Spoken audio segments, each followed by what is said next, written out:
नमस्कार, स्वागत है आप सभी का। मैं हूं आपके साथ ऋषु त्यागी। राहुल गांधी सोमवार को संसद सदस्यता बहाल होने पर 137 दिन बाद संसद भवन पहुंचे।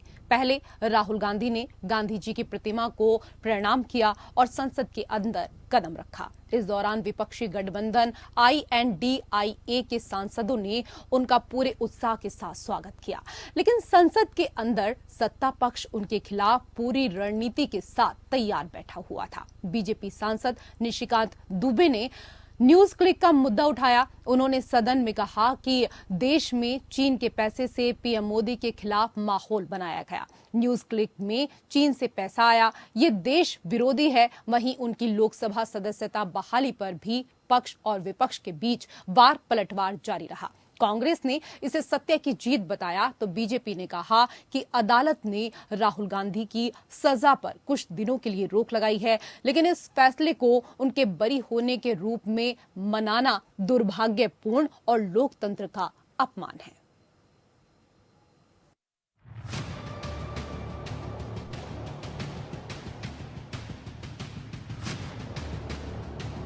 संसद सदस्यता बहाली के बाद राहुल गांधी सोमवार को संसद पहुंचे। राहुल गांधी दोपहर 12 बजे के करीब संसद भवन पहुंचे।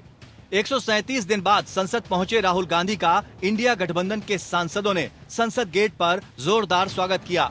उत्साहित सांसदों ने राहुल तुम आगे बढ़ो, हम तुम्हारे साथ हैं के नारे भी लगाए। संसद के अंदर पहुंचने से पहले राहुल गांधी ने गांधी जी की प्रतिमा को प्रणाम किया। इससे पहले राहुल गांधी ने अपना ट्विटर बायो भी बदल दिया।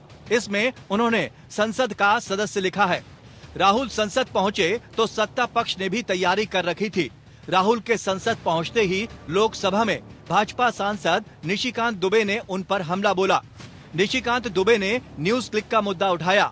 दुबे ने सदन में कहा, देश में चीन के पैसे से पीएम मोदी के खिलाफ माहौल बनाया गया। न्यूज क्लिक में चीन से पैसा आया, ये देश विरोधी हैं। ये राहुल गांधी की नफरत के दुकान पर जो है चाइनीज सामान है। आज बड़ा एक सीरियस मामला में उठाना चाहता हूं अध्यक्ष जी। कारण यह है कि न्यूयॉर्क टाइम्स में इन लोगों को जो है केवल विदेशी ताकतों के साथ रहकर उन्हीं के न्यूज़पेपर में, उन्हीं के देश में उनके क्या हो रहा है उसी को ये मानते हैं। न्यूयॉर्क टाइम्स में एक बड़ा अच्छा न्यूज छपा है सर। उधर केंद्रीय मंत्री अनुराग ठाकुर ने एक प्रेस कॉन्फ्रेंस में कहा, कांग्रेस, चीन और न्यूज क्लिक एक गर्भनाल से जुड़े हैं। राहुल गांधी की नकली मोहब्बत की दुकान में चीनी सामान साफ देखा जा सकता है। चीन के प्रति उनका प्रेम देखा जा सकता है। वे भारत विरोधी अभियान चला रहे हैं। राहुल की लोकसभा सदस्यता बहाली को लेकर भी बीजेपी और कांग्रेस के बीच वार पलटवार जारी है। कांग्रेस ने सदस्यता बहाली को सत्य की जीत बताया।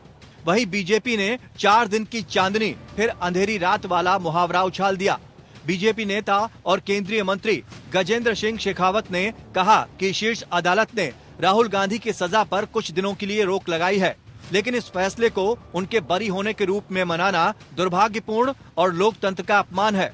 उधर राहुल गांधी की संसद सदस्यता की बहाली को लेकर आज सुबह से सस्पेंस बना हुआ था। सुबह तक कांग्रेस को यकीन नहीं था कि राहुल की सांसदी आज बहाल हो जाएगी। राहुल की सदस्यता बहाल करने का फैसला लोकसभा स्पीकर ओम बिरला को लेना था। उन्होंने इस पर देरी नहीं की। आज सुबह 11 बजे लोकसभा सचिवालय की तरफ से अधिसूचना जारी की गई, जिसमें लिखा था, सुप्रीम कोर्ट ने 4 अगस्त को दिए फैसले में राहुल की सजा पर रोक लगा दी है। ऐसे में उनकी सांसद सदस्यता बहाल की जाती है। राहुल की सांसदी बहाली की खबर मिलते ही कांग्रेस नेताओं और समर्थकों ने जश्न मनाना शुरू कर दिया। अधीर रंजन चौधरी ने कांग्रेस अध्यक्ष मल्लिकार्जुन खड़गे को लड्डू खिलाया। वहीं कांग्रेस समर्थकों ने 10 जनपद के बाहर ढोल बजाए और डांस किया। दरअसल वायनाड से सांसद राहुल गांधी की सांसदी जाने के 133 दिन बाद सुप्रीम कोर्ट ने उस फैसले पर ही रोक लगा दी, जिसकी वजह से उनकी सांसदी गई थी। मोदी सरनेम से जुड़े मानहानि केस में राहुल को निचली अदालतों ने 2 साल की सजा सुनाई थी। सुप्रीम कोर्ट ने कहा, जब तक राहुल गांधी की याचिका पर सुनवाई पूरी नहीं होती, तब तक दोष सिद्धि पर रोक रहेगी। फिलहाल सुनवाई की नई तारीख अभी नहीं बताई गई है। इस बीच राहुल गांधी फिर से संसद में है और हंगामा जारी है। Bureau report, APN।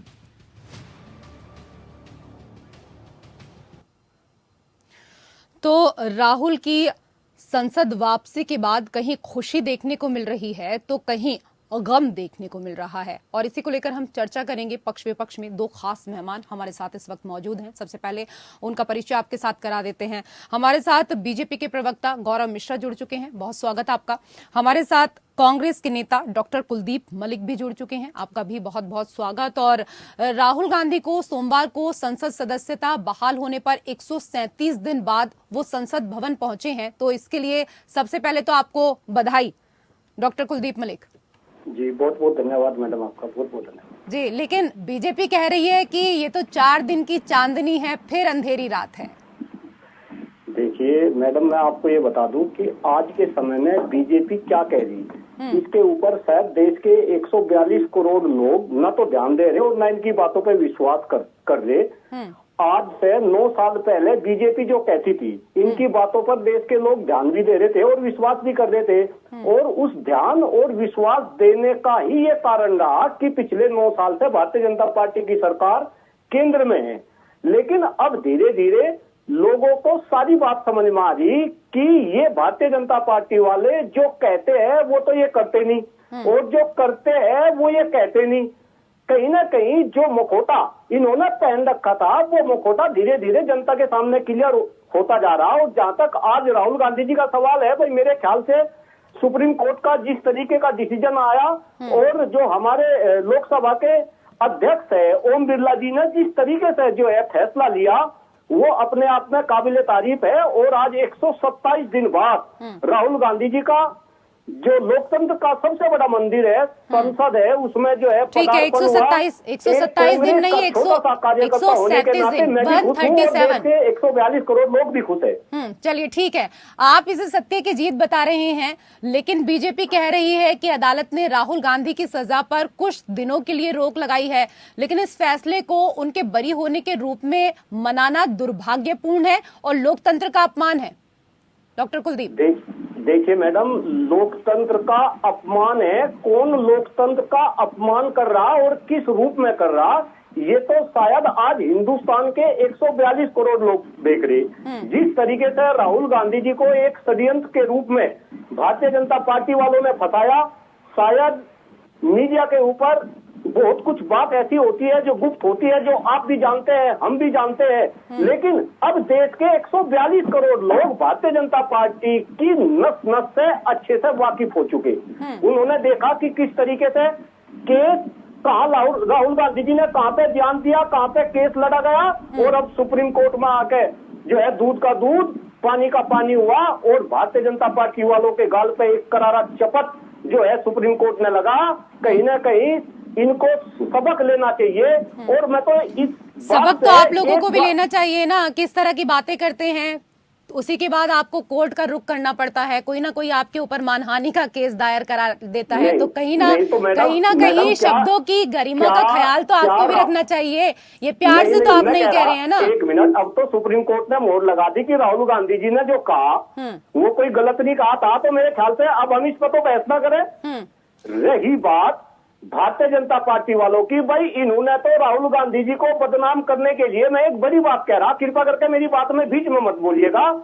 Rahul Gandhi ji को भारतीय जनता पार्टी वालों ने पप्पू की संज्ञा दे दी।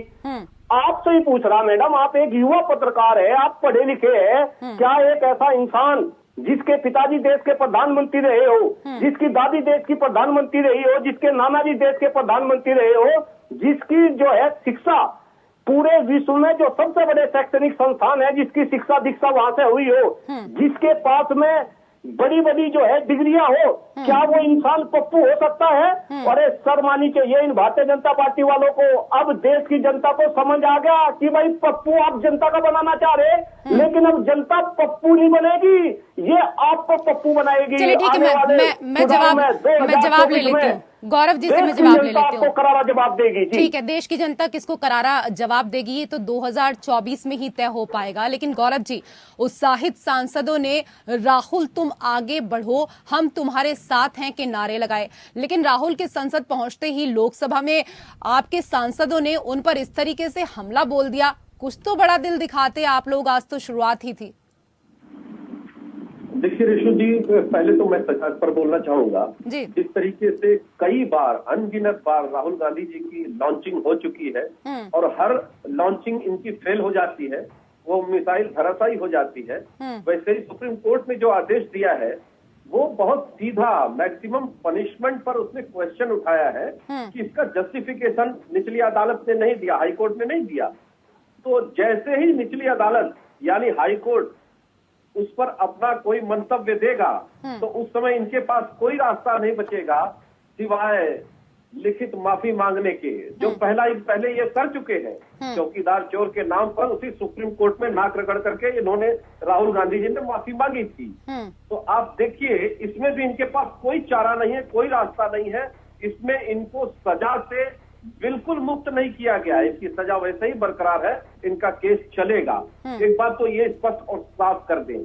और दूसरी जो महत्वपूर्ण बात है, जिस तरीके से लोकसभा में इनका स्वागत किया गया और हमारे दल ने जो सच्चाई इनकी उजागर की, ठीक उसी तरह से जैसे ये कह रहे हैं ना, पप्पू की बात कर रहे हैं, विदेशों से पढ़ करके आए हैं, तमाम जगह से पढ़ करके आए हैं, बड़े नॉलेजेबल है, विश्वेश्वरैया नहीं बोल पाते हैं और जब विदेश के मंचों पर जाते हैं तो भारत की संप्रभुता को चुनौती देते हैं। भारत का लोकतंत्र खतरे में है, यूरोपीय देश और अमेरिकन देश हस्तक्षेप करें, इस तरह की मांग करते हैं। मानसरोवर जाते हैं तो चाइना के अधिकारियों से मिलते हैं, मकाओ में जाते हैं, डोकलाम होता है तो रात में चोरी से चीन के अधिकारी राजदूत से मिलते हैं। तो इस प्रकार की ये सब जो इनकी प्रवृत्ति है वो कहीं न कहीं देश विरोधी जो इनकी मानसिकता है और देश को टुकड़े टुकड़े बांटने की जो इनकी साजिश है, रणनीति है, उसकी तरफ इंगित करती है। और वही खुलासा आज हुआ है, आज सदन में वही खुलासा हुआ और वो साफ और प्रमाणों के साथ हुआ है। बिल्कुल, मैं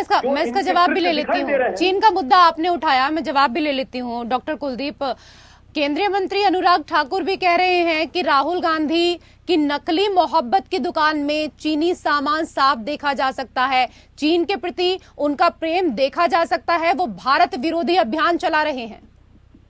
देखिए मैडम, मैं बहुत ही गंभीरता से इस बात को कहना चाह रहा, राहुल गांधी ने, अगर देश के 142 करोड़ लोगों में से कोई भी ऐसा इंसान है जो देश के प्रति भारत विरोधी अभियान चलाए, तो क्या हमारे देश में नरेंद्र मोदी जी के सुपरविजन में जो सरकार चल रही, क्या सरकार को उसके ऊपर कोई एक्शन नहीं लेना चाहिए?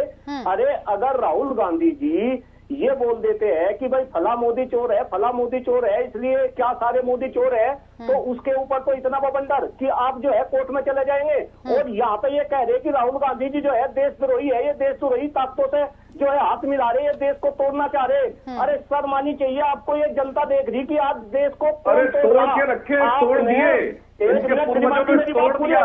बिल्कुल शांत रहिएगा, आप शांत रहिएगा। कांग्रेस ने तोड़ा है ठीक है, बात तो वाजिब है ना गौरव जी। अगर आप लोगों के पास कोई सबूत है तो सबूत रख के नहीं बैठेंगे ना, वो सबूत आपको देश को दिखाना चाहिए। सबूत है ना ऋषु जी, 9 लाख उसमें बंद है और जांच अभी ईडी की चल रही है और इसमें जो भी दोषी होंगे वो अंदर ही जाएंगे, वो बाहर नहीं घूमने वाले। आप जांच चल रही है, जांच कंप्लीट तो नहीं हुई है ना अभी? नहीं, जांच कंप्लीट नहीं हुई है, लेकिन प्रमाण तो है ना, ईडी ने प्रमाण दे दिए ना। 27.5 करोड़ रुपए सिर्फ न्यूज को एक्सपोर्ट करने का इनके खाते में जा रहा है और वो पैसे जो हैं, जो टुकड़े टुकड़े गैंग के सदस्य हैं, उनके खातों में जा रहे हैं। जो शाहीन बाग कर रहे हैं, जो किसान आंदोलन कर रहे हैं, जो मणिपुर जैसे घटना को अंजाम दे रहे हैं, इस तरह के लोगों के पास ये पैसे जा रहे हैं और टुकड़े टुकड़े गैंग के ये साथी बने हुए हैं। उनके आंदोलनों में जाकर राहुल गांधी खड़े हो जाते हैं। तो इनके लिए प्रमाण देने की क्या आवश्यकता है? देश विरोधी और देशद्रोही गतिविधियों में सीधा समर्थन राहुल गांधी का होता है। अगर आप लोग बात ना सुने और किसान आंदोलन करें तो उसके लिए भी आप इस तरह की बातें करेंगे? हर किसी को आंदोलन करने का हक है ना। 74 संगठनों में से 66 संगठनों ने उन तीनों कृषि कानूनों के पक्ष में अपना मंतव्य दिया है। ये क्यों भूल रहे हैं? आइए प्रमाणों के साथ बात करिए, हम प्रमाणों के साथ बात करना चाहते हैं। लेकिन इनको तो देश का विकास खलता है, इनको तो देश जिस तरीके से दुनिया में तरक्की कर रहा है, 5वीं अर्थव्यवस्था पूरे विश्व में बन गया, फास्टेस्ट ग्रोइंग इकोनॉमी बना हुआ है, उससे इनकी आंखें चुभती है। क्योंकि चीन इनका आका बैठा हुआ है ना, जो कभी इनका आका ब्रिटेन हुआ करता था, फिर यूएस हुआ करता था, अभी आजकल चीन हो गया, कभी केजीबी भी होता था। ऐसा नहीं है, केजीबी से भी इनके सांसदों ने पैसा लिया है, वो भी प्रमाण है, ऐसा नहीं है। ठीक है। तो कांग्रेस पार्टी के देश विरोधी गतिविधियों में ठीक है, जवाब ले लेती हूँ डॉक्टर कुलदीप। यही वजह है कि नॉर्थ ईस्ट चलता रहा, पंजाब चलता रहा, कश्मीर चलता रहा, पूरा साउथ का सेक्टर नक्सलवाद पनप गया। अरे सर, मणिपुर तो अभी भी चल रहा है, मणिपुर तो अभी भी चल रहा है, 3 महीने हो गए, रोक लीजिए ना, क्यों नहीं रोक पाए आप? राज्य में आपकी सरकार, केंद्र में आपकी सरकार, क्यों नहीं रोक पाए आप? संपूर्ण समाधान करेगी रेशु जी। कैसे समाधान करेगी? कितने लोग सर, कितने लोग पलायन कर गए, कितने लोगों की जान चली गई, रोज हिंसा हो रही है वहां पर, उसके बाद भी आप कह रहे हैं कब समाधान होगा? तो ये तो कोई बात नहीं हुई ना कि आपके यहाँ पर जो हो रहा है तो दूसरे राज्य से तुलना करने लगे। पहले अपने राज्य को तो आप संभालिए। ठीक है डॉक्टर कुलदीप। देखिए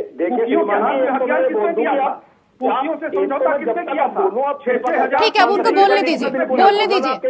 मिश्रा जी करके शांत रहिएगा, ध्यान से सुनिएगा।